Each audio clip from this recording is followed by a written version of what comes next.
नमस्कार दोस्तों, प्राचीन भारत के इतिहास की सीरीज में आपका स्वागत है। दोस्तों, आज हम लोग बात करेंगे प्राचीन भारत के इतिहास के साहित्यिक स्रोतों के बारे में।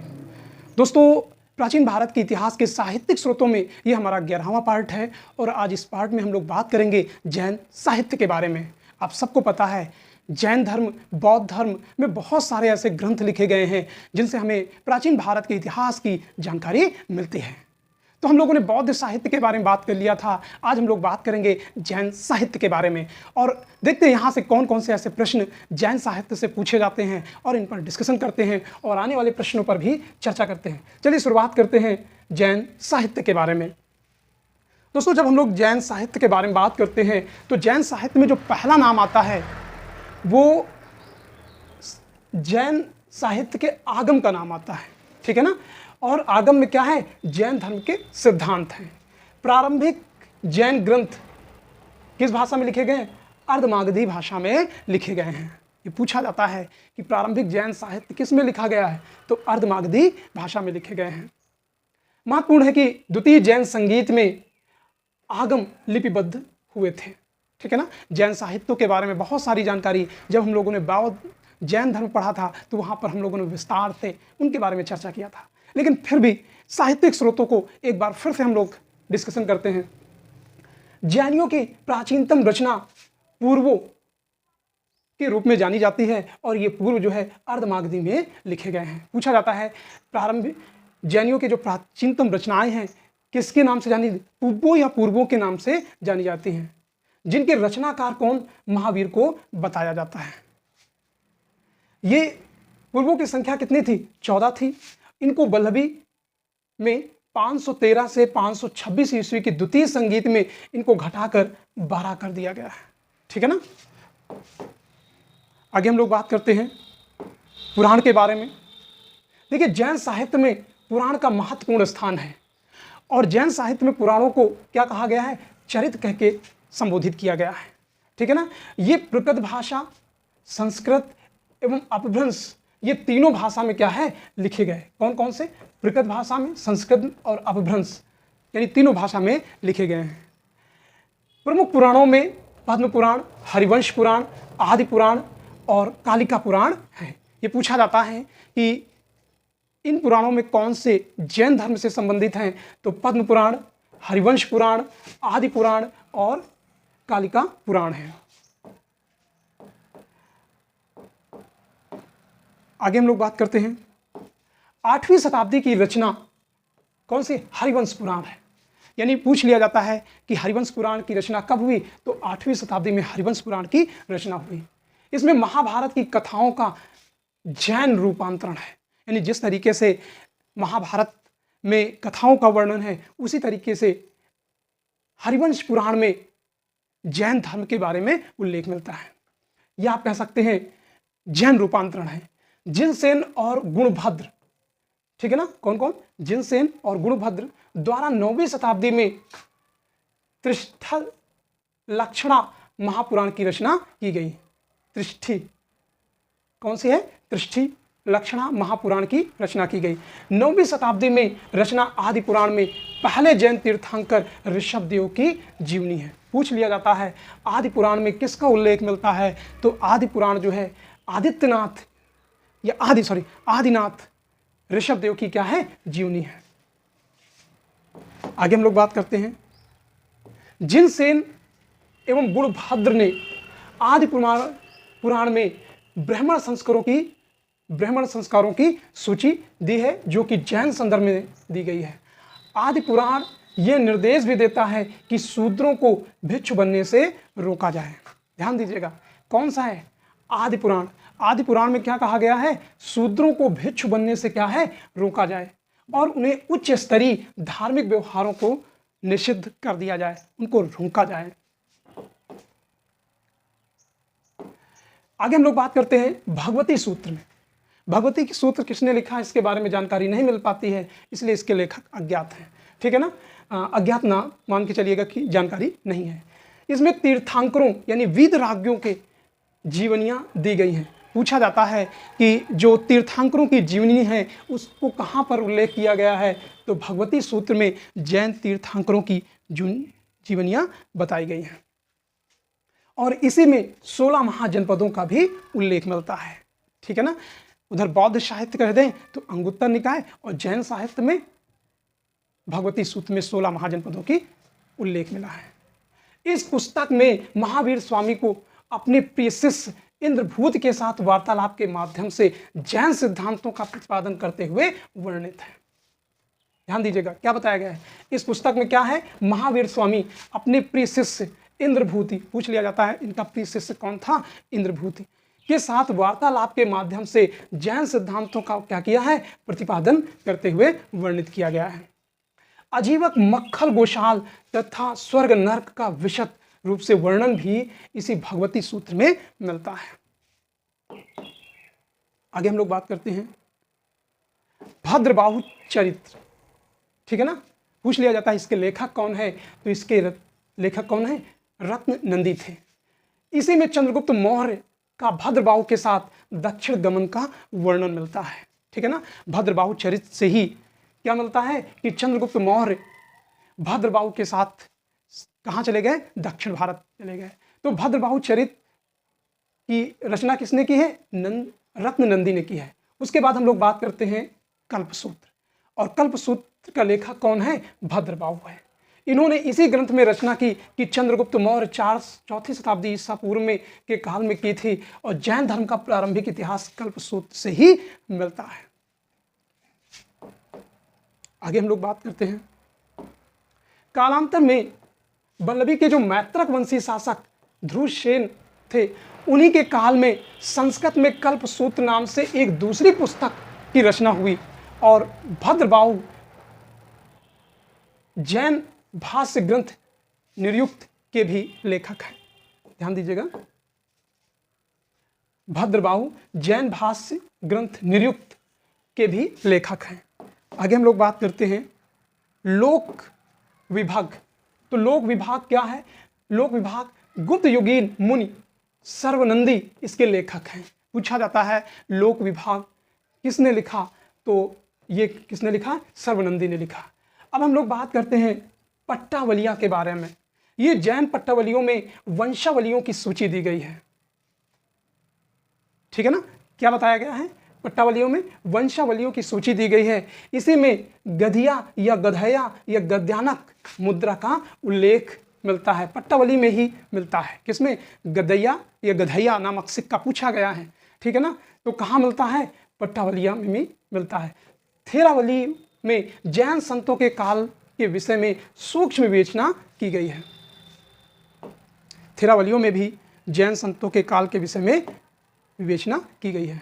अब हम लोग बात करते हैं प्रबंध के बारे में। किसके बारे में? प्रबंध के बारे में। 14वीं सदी में गुजरात में जैन संत एवं ऐतिहासिक चरित्र समेकित करके प्रबंध काव्यों की रचना की गई। इसको एक बार फिर से देखिएगा।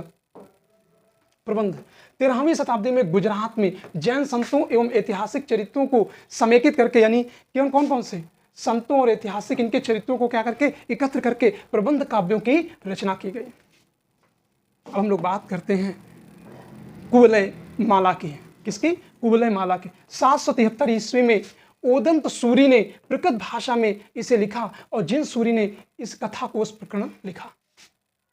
ठीक है ना। 2 ग्रंथ हैं। पहला है कुवलय माला। कुवलय माला 773 में। कुवलय माला किसने लिखा? 773 में ओदंत सूरी ने। किस भाषा में लिखा? प्रकृत भाषा में लिखा। जिन स्वर सूरी ने कथा कोश प्रकरण लिखा। ध्यान दीजिएगा, ये महत्वपूर्ण रचना है। जिन सेन सूरी की जो रचना है कौन सी है? कथा कोश है। उसके बाद हम लोग बात करते हैं कालकाचार्य कथानक। कौन से हैं? कालकाचार्य कथानक। जैन ग्रंथों में उज्जैनी के ऊपर शकों का आक्रमण तथा विक्रमादित्य द्वारा उनको पराजित किए जाने का विवरण कालकाचार्य में ही मिलता है। ठीक है ना। कालकाचार्य पूछ लिया जाता है किस धर्म से संबंधित ग्रंथ है? तो ये किससे? जैन धर्म से संबंधित है। इस जैन ग्रंथ में क्या मिलता है? उज्जैनी के ऊपर जब शकों ने आक्रमण किया और विक्रमादित्य द्वारा ने शकों को क्या किया? पराजित किए जाने का विवरण कहाँ मिलता है? कालकाचार्य में मिलता है। अब हम लोग बात करते हैं प्रमुख जैन आगम एवं ग्रंथों के बारे में।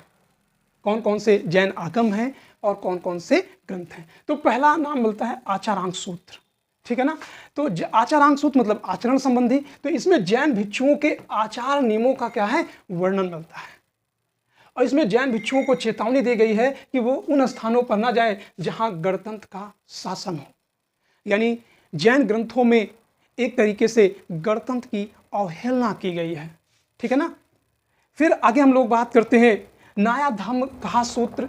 इसमें महावीर की धम्म यानी धर्म, तो जाहिर सी बात है महावीर की शिक्षाओं की कथा और पहलुओं के माध्यम से किसमें दी गई है, नया धम्म कथा सूत्र। अब हम लोग बात करते हैं उपासक दशाओं के बारे में। तो उपासक दशाओं क्या है, इसमें उपासकों को महावीर द्वारा गद्य में दिया गया निर्देश है, जिसमें इस पुस्तक में क्या बताया गया है कि 10 व्यापारियों ने घोषणा की कि जैन धर्म के निर्देशों का पालन करके उन्हें क्या प्राप्त हुआ है, मोक्ष प्राप्त हुआ है, ठीक है ना। आगे हम लोग बात करते हैं अंतर्गढ़ दशाओं, यानी अंत, जीवन का अंत, अंतर्गढ़ दशाओं एवं अरुरोत्रवाई साओ, ये प्रसिद्ध जैन भिक्षुओं की जीवन कथाएं हैं। अंतर्गढ़ दशाओं, इसमें 10 भिक्षुओं के जीवन के अंत के मोक्ष के बारे में जानकारी मिलती है। अगला है प्रणहाव वाग रणाई, ठीक है ना। ये जैन धर्म से संबंधित 5 महाव्रतों तथा अन्य नियमों का क्या है, वर्णन है। अगला हम लोग बात करते हैं विवाक सुत, ठीक है ना। इसमें कर्म फल की विवेचना की गई है। अब हम लोग बात करते हैं छेद सूक्त। कुल 6 छेद सूक्त हैं, जैसे निशीथ, व्यवहार कल्प आदि के महत्व बौद्ध के विनय पिटक जैसा ही है।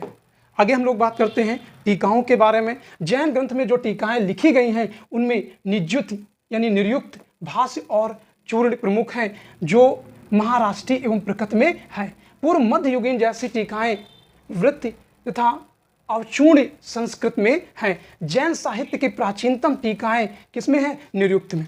तो ये पूछा जाता है कि जैन साहित्य की प्राचीनतम टीका कहाँ पर है, तो निर्युक्त है। हरिभद्र स्वामी जैसे जैन टीकाकारों में सबसे प्रसिद्ध है। तो जैन टीकाओं को एक बार फिर से ध्यान दीजिएगा। जैन टीकाएं, जैन ग्रंथों पर जो टीकाएं लिखी गई हैं उनमें निर्युक्त या निर्युक्त, भाष्य, चूर्ण क्या है, प्रमुख है। निर्युक्त, भाष्य और चूर्ण, जो किसमें महाराष्ट्रीय एवं प्रकृत भाषा में है। पूर्व मध्ययुगीन जैन टीकाएं वृत्ति तथा अवचूर्ण संस्कृत में है। जैन साहित्य की प्राचीनतम टीकाएं निर्युक्त हैं।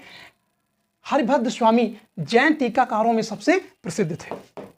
आगे हम लोग बात करते हैं प्रमुख जैन आचार्यों के बारे में।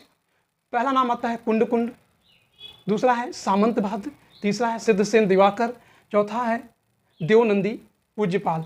300 ईस्वी से 600 ईस्वी के बीच प्रसिद्ध जैन आचार्य ये हुए थे। आगे हम लोग बात करते हैं पूर्व मध्यकाल में। जो पूर्व मध्यकाल में जैन आचार्य थे 600 से लेकर 1200 ईस्वी के बीच। अंकलंक, पिछली बार असिस्टेंट प्रोफेसर में इनकी रचना का नाम पूछा गया था, देखिए अभी मुझे याद नहीं आ रही है, फिर हम बताएंगे, फिलहाल पीछे बताया भी है। हरिभद्र, ये 2 लोग थे और ये पाटिलपुत्र के निवासी कौन, विद्यानंद प्रमुख थे, ठीक है ना। तो 3 नाम मिलते हैं, कौन कौन से, अंकलंक, हरिभद्र और विद्यानंद, ठीक है ना। विद्यानंद कहाँ के निवासी थे, पाटिलपुत्र के निवासी थे। उसके बाद हम लोग बात करते हैं अमोघवर्ष राष्ट्रकूट शासक। किसके, अमोघवर्ष यानी राष्ट्रकूट वंश के शासक। जैन सन्यासी बन गया था और इसने संस्कृत में रत्नमालिका एवं कन्नड़ भाषा की पहली पुस्तक कविराज मार्ग का लेखन किया। पूछा जाता है कविराज मार्ग का लेखन किसने किया, तो राष्ट्रकूट शासक थे अमोघवर्ष, ठीक है। संस्कृत भाषा में इन्होंने रत्नमालिका लिखा। तमिल ग्रंथ कुरल में कुछ भागों में रचना जैनियों ने की थी। दिगंबरों के साहित्य को वेदा या वेद कहा जाता है। ये 4 हैं जो कि संस्कृत में हैं, ठीक है ना। आगे हम लोग बात करते हैं हेमचंद्र। देखिए जैन धर्म के प्रमुख प्रचारकों में से हेमचंद्र का महत्वपूर्ण स्थान है, ठीक है ना। तो इनकी उपाधि, हेमचंद्र की जो उपाधि थी कालिकाल सर्वज्ञ थी, कालिकाल सर्वज्ञ थी। इनका जन्म कहाँ पर, अहमदाबाद में हुआ था। कब, 1088 ईस्वी में। हेमचंद्र ने ही कुमारपाल को जैन मत में दीक्षित किया था। पूछा जाता है कि कुमारपाल को किसने जैन धर्म में दीक्षित किया था, तो हेमचंद्र ने ही कुमारपाल को जैन धर्म में दीक्षित किया था। हेमचंद्र अपने अंत समय में संलेखना द्वारा मृत्यु का वर्णन किया। हेमचंद्र धनुध नामक व्यापारी के पुत्र थे। वे जैन लेखकों में सर्वश्रेष्ठ थे। कौन? हेमचंद्र। उनकी मां ने उन्हें देवचंद्र नामक साधु को सौंप दिया था। कैम्बे में वो जैन धर्म में दीक्षित हुए थे। यानी हेमचंद्र का जैन धर्म में एक अहम रोल रहा है। कैम्बे में उन्होंने जैन धर्म में क्या है? दीक्षित हुए थे। आगे चलकर वो चालुक्य शासक जय सिंह के प्रतिनिधि एवं प्रवक्ता के रूप में नियुक्त हुए। किसके? जय सिंह के। जय सिंह सिद्धराज नाम आता है।